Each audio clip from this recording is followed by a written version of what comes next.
What's good, everybody? It's your boy Boards Reborn. We back at it again with another video. And today we're starting off a series in Red Dead Redemption 2. We're doing a walkthrough, like gameplay, whatever, for the Red Dead Redemption 2 story.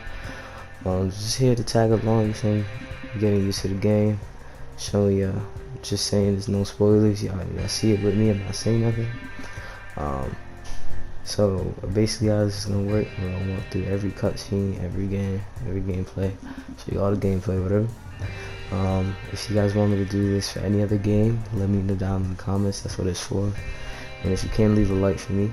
Alright, I worked hard on this video, and this is the whole chapter 1 of Red Dead Redemption 2. So I'll see you guys later.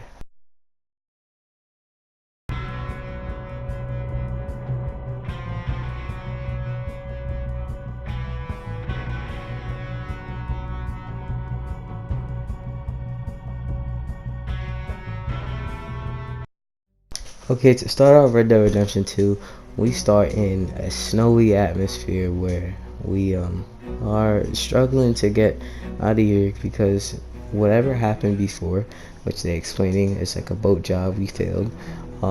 We were unsuccessful, so now we're stuck in this weather. Now we need to get out of it. It's horrible. We might die.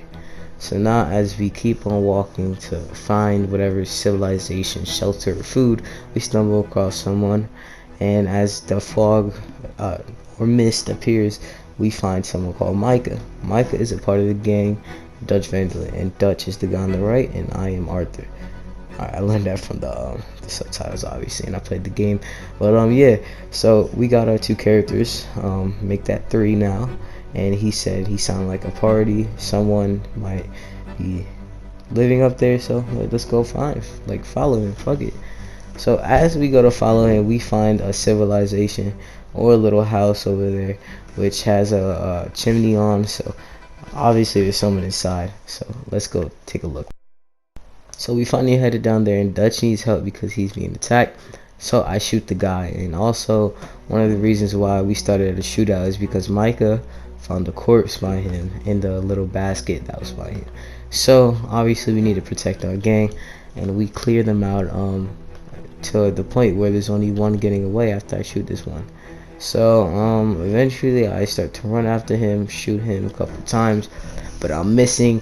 So I just chase him, shoot him another couple times, and then I'm like, you know what, I need to be steady. So I shoot him, headshot, whatever, it's done. So now we go to the house that we found, and we're looking for valuables. So we get these valuables. And we get medicine cure, which helps us refill our health during battles. So now we go into a barn, and we're looking for a horse for me because I was borrowing someone else's horse, and one of the O'Driscolls jumps on top of me and says I killed his cousins, which was only a self-defense. So we're gonna beat him up. As I'm plumbing on him, as you guys see, I'm fucking him up.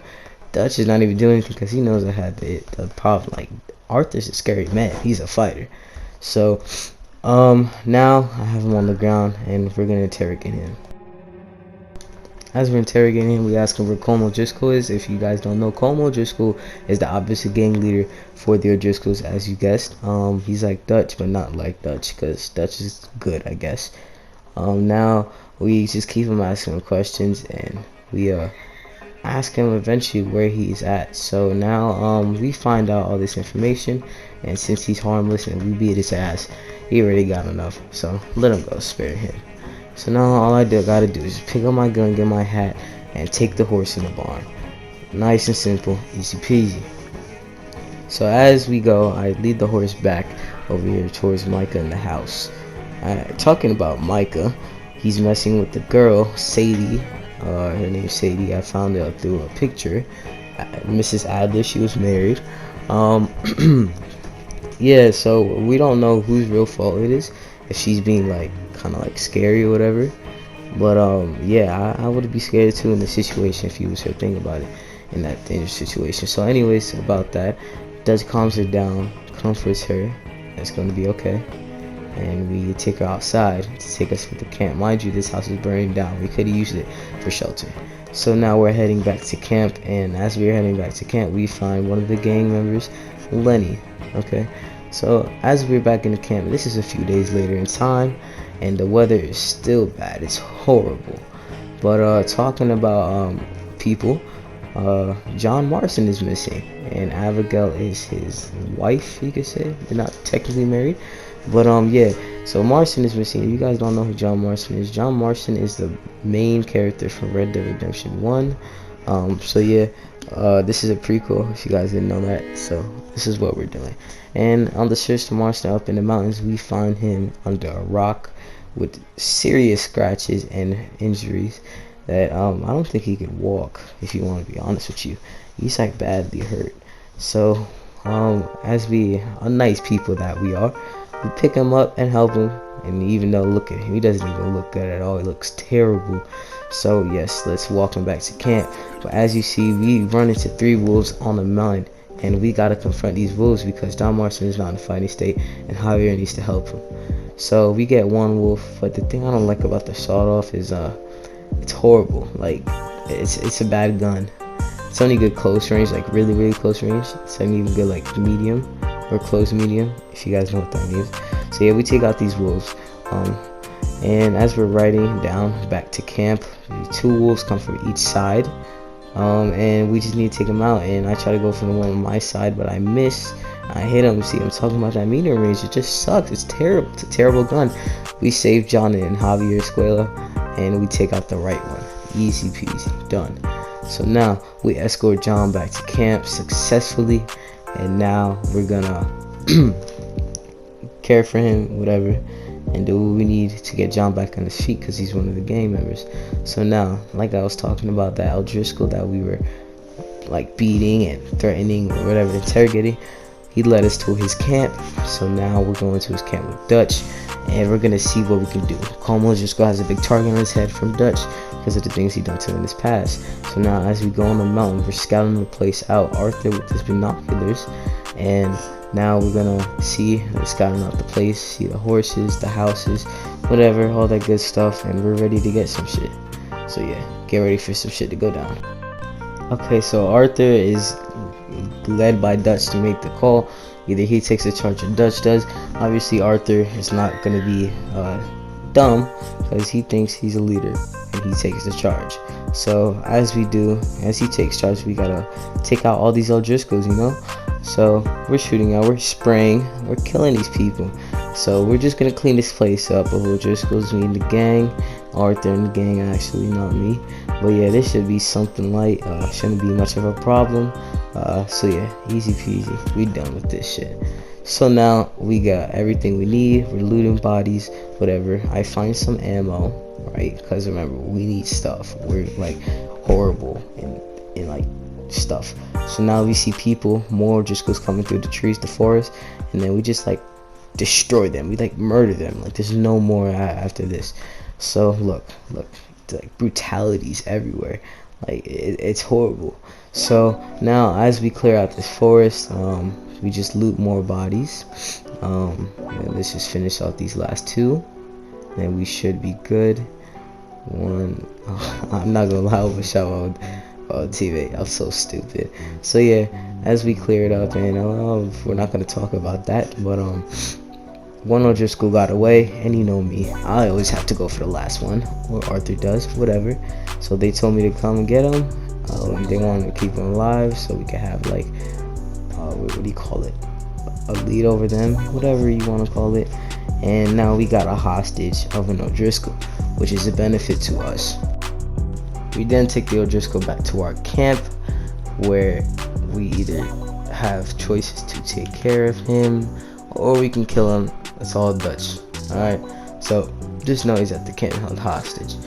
And now, excuse me, Pearson is the camp cook, and he wants us to get food because please excuse me, everybody just sucks at hunting besides me and Charles. Charles is a native Indian, if you guys don't know, introducing to you guys to him. So yeah, me and Charles are going hunting, and we see 2 deers, and one deer, I used Deadeye creep up on him and just easily bow, clean, crisp kill.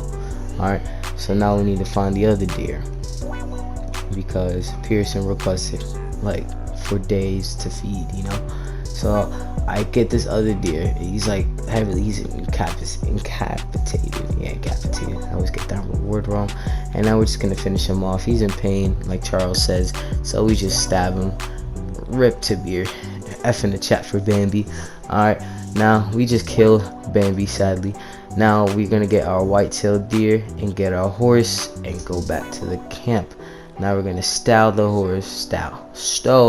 deer onto the horse, and then we're gonna go back to camp and give Pearson what he needs. So as we go to give Pearson what he needs, we should be rewarded with like what, liquor or some shit. I don't know. Don't you think that this is an honest day of work? Like, come on, old man Arthur's tired. He's like, ugh. But then you see the IRL rat uncle. Yeah, we're not gonna talk about uncle. But yeah. So Pearson needs our help to skin the deer. So we skin the deer nice and easily. All you gotta do is press triangle. Nothing special. You tend to do this a lot when you want to sell this to like fences, which a fence is like what do you call it, a butcher kind of, just in Red Dead Redemption logic, I guess. So yeah, that's what you would use them for. That's what you sell skins, like for example legendary animals in the game. Like let's say you kill like an alligator, you get to skin it and then like sell it, you know what I'm talking about, stuff like that.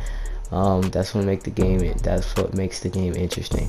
So as Pearson gets the food he needs to cook, because he's the only camp cook.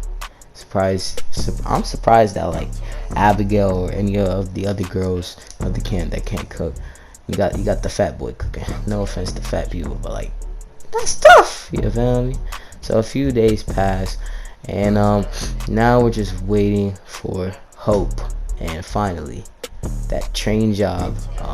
By the way, train job. Probably cut it out, but the reason why we went to the O'Driscolls was to get something. We actually found something.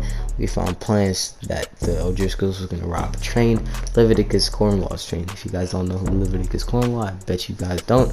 Leviticus Cornwall is a very powerful man who has trains, money, sugar man, oil man, whatever. And now as we plan to steal from his train, this powerful man, we got Bill ready to blow it up so we can rob it. And for the moment of truth, ready for the dynamite and charge. Oh, it's a fluke. Well, what do you know, it's Bill. Come on guys. Like, by the way, just letting you know, Bill's probably the worst character, but we forgot about Uncle. Everybody hates Uncle. But yeah, Javier fell off, no biggie. So we got Lenny about to fall to his death, so we gotta save this man, because like, you know, we don't save him, we fail the mission. You feel me? This is only for the mission. Fuck you, Lenny. Like, Lenny, he's my boy and all, but like, come on, man. Anyways, screw that. We need to get to the front of the train to turn off the speed, I guess. I said turn off the speed, to stop the train, goddammit.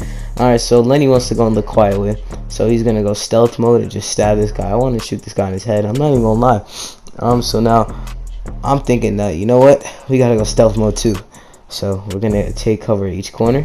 We need to go over the plan, and I'm saying, you know what, let me take the lead. I'm big boy Arthur, we gonna knock this man out.